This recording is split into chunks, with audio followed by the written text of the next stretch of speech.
Hello everyone, welcome back to new indicator video. आज के इस वीडियो में हम बॉलिंजर बैंड के ऊपर चर्चा करने वाले हैं, क्योंकि ये इंडिकेटर मार्केट के वोलेटिलिटी और मार्केट के over zone and sold zone को बताती है। ऐसे में इसके बारे में आपके लिए जानना इंपॉर्टेंट है, ताकि इस इंडिकेटर का यूज करके आप मार्केट में प्रॉफिट बना सको और अपने पोजीशन को ले सको। तो चलो इस चीज को डिटेल्ड में समझते हैं, बेसिक टू एडवांस में, कि किस तरह से आप इस इंडिकेटर को आप अपने लिए यूज कर सकते हो। तो चलो लेट्स बिगिन। सबसे पहले इसके फॉर्मेशन को समझते हैं कि किस तरह से ये चार्ट पे फॉर्म होती है। तो इसे चार्ट पे लगाने के लिए आपको इंडिकेटर वाले ऑप्शन में जाकर बॉलिंजर बैंड सेलेक्ट करना है, और जब आप सिलेक्ट करोगे तो आपके चार्ट पे इस तरह से कुछ आएंगे। इसमें प्राइस इस बॉलिंजर बैंड के अंदर में दिख रहा होगा। ये Bollinger band 3 simple moving average से बनती है, और ये 20 डे का मूविंग एवरेज होता है, अपर, लोअर एंड मिडिल। जब प्राइस अपर बैंड के पास होती है तो इसका मतलब प्राइस ओवरबोट में है, यानी कि वहां से बाइंग रुक सकती है और मार्केट वहां से रिवर्स हो सकती है। और जब प्राइस लोअर बैंड के पास होता है तो इसका मतलब प्राइस ओवरसोल्ड में है, यानी कि प्राइस की सेलिंग वहां पे रुक सकती है और मार्केट वहां से रिवर्स हो सकती है। और जब ये सारे बैंड एक्सक्यूज होता है, यानी कि आपस में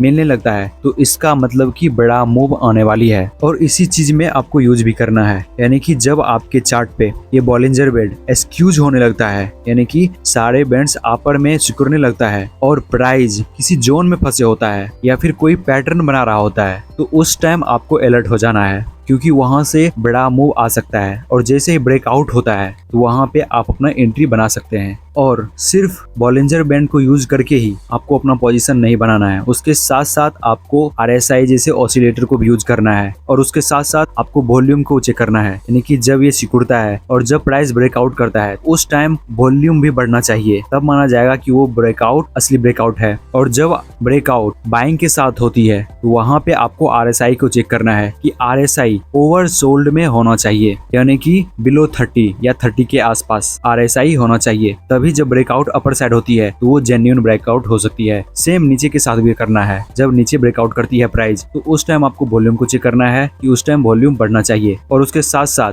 RSI ओवरबोट में होना चाहिए, यानी कि 80 के आसपास या 80 के ऊपर। और कभी कभी प्राइस इस बॉलिंजर बैंड के ऊपर भी चला जाता है, यानी कि बॉलिंजर बैंड को क्रॉस भी करती है, तो ये एक फुल कंफर्मेशन हो सकती है। अगर प्राइस बॉलिंजर बैंड के अपर बैंड को क्रॉस कर जाती है तो इसका मतलब कि मार्केट वहां से रिवर्स हो ही सकता है। उसके साथ साथ आपको RSI पे भी फोकस करना है कि जब अपर बैंड को क्रॉस किया है तो RSI उस टाइम ओवरबोट पे होना चाहिए, तभी माना जाएगा कि वो वहां से रिवर्स हो सकती है। और वॉल्यूम को कभी नहीं भूलना है, जब भी वहां से रिवर्स करने की बारे में सोचते हैं तो उस टाइम आपको वॉल्यूम को चेक करना है, तभी आपको उसमें अपना पोजीशन बनाना है। तो आई होप आप इसे अच्छे से समझ गए होंगे कि बॉलिंजर बैंड क्या होता है और आप इसे अपने प्रॉफिट के लिए कैसे यूज कर सकते हो। तो आज के लिए इतना ही, मिलते हैं नेक्स्ट वीडियो में किसी नए इंडिकेटर के साथ।